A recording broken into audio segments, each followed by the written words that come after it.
para fazer um compartilhamento de uma pasta, a gente pode ir diretamente na pasta do cliente, do computador do cliente, né? A pasta ela, eu vou vir aqui com o botão direito do mouse nela.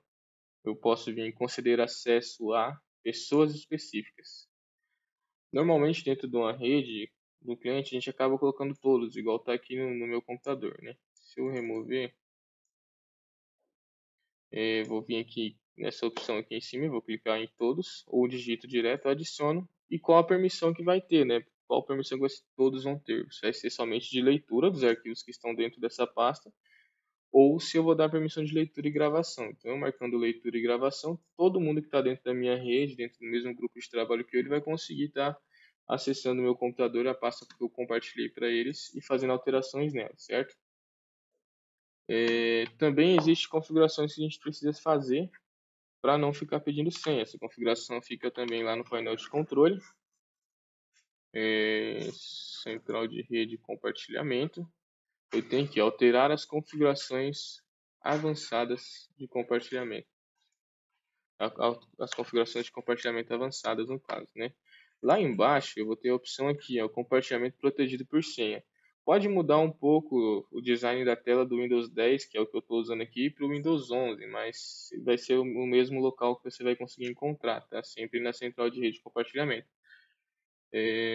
Então aqui embaixo eu tenho a opção aqui, se tiver ativado o compartilhamento protegido por senha, todo mundo que tentar acessar a minha pasta vai ter que saber qual a senha do usuário aqui que eu deixei liberado para estar acessando, né, o meu computador. Então eu teria que ter a senha do Windows, por padrão seria a senha do Windows no meu computador, que a pessoa teria que ter acesso lá para poder acessar essa pasta. A gente sempre deixa desativado, e todos os computadores vai conseguir ter esse acesso à pasta do cliente. O computador, o Windows, ele também tem um cara que ele é traiçoeiro com a gente quando a gente quer configurar o nosso sistema, outros terminais, acessar o servidor, que o nome dele é Firewall. Se ele tiver ativado, ele vai, às vezes não vai reconhecer o Elo, ele não vai reconhecer, às vezes, um Radagast, um Golum, um PDV, e ele vai bloquear o acesso de outros computadores à sua máquina, né, a fazer troca de arquivos aqui com o Firebird também. Ele faz esse bloqueio e o cara lá do terminal não consegue acessar o sistema ou não consegue fazer algum procedimento, certo? Então a gente precisa configurar as permissões do firewall. O correto não é a gente desativar o firewall. Em alguns casos vocês vão conectar, vai estar até desativado. Mas o correto é a gente configurar os aplicativos que nós precisamos que tenham permissão, né, para fazer essa troca de arquivos para que outras máquinas acessem ele.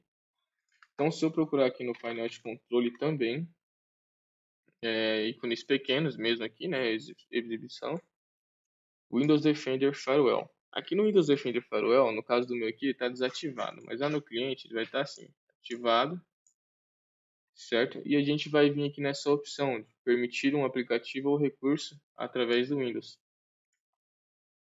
Dentro dela aqui a gente vai adicionar os aplicativos que nós vamos estar utilizando. Então, eu vou vir aqui na opção de permitir outro aplicativo, né?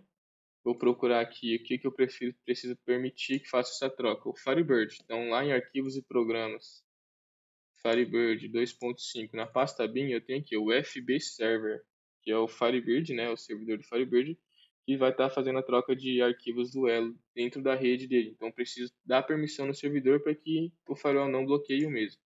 Vou selecionar ele, vou adicionar. O meu aqui deu uma mensagem que já existe, né? Então, se eu procurar aqui Firebird, ele já está aqui, ó, Firebird SQL Server. A gente faz o mesmo para o Elo, deixa eu ver, o Elo Foods API, quando a gente faz a instalação, ele já dá uma opção lá, ele mesmo já insere aqui. O Golum, a gente também pode colocar ele aqui, né? E ainda definir, né, qual vai ser aqui a permissão, né? Se vai ser pública ou se vai ser privada, né? Golum, vamos ver aqui, Frodo, acho que eu não vou ter, mas o Radagast a gente coloca também, porque o Radagast, ele executa todos os dias, e às vezes o Windows também bloqueia, e se bloquear ele não vai estar mandando as XMLs para o nosso servidor. Então seria o Elo, Golum, PDV, no caso de mercado, né? O Firebird sempre a gente coloca a permissão aqui. Frodo, Radagast, Eu não me recordo se eu estou esquecendo de alguma coisa, mas a gente sempre configura os aplicativos do Elo, né? Que outros computadores na rede precisam estar acessando eles aqui no servidor. Na parte do Windows Defender aqui, para o Windows não estar bloqueando o acesso a esses aplicativos.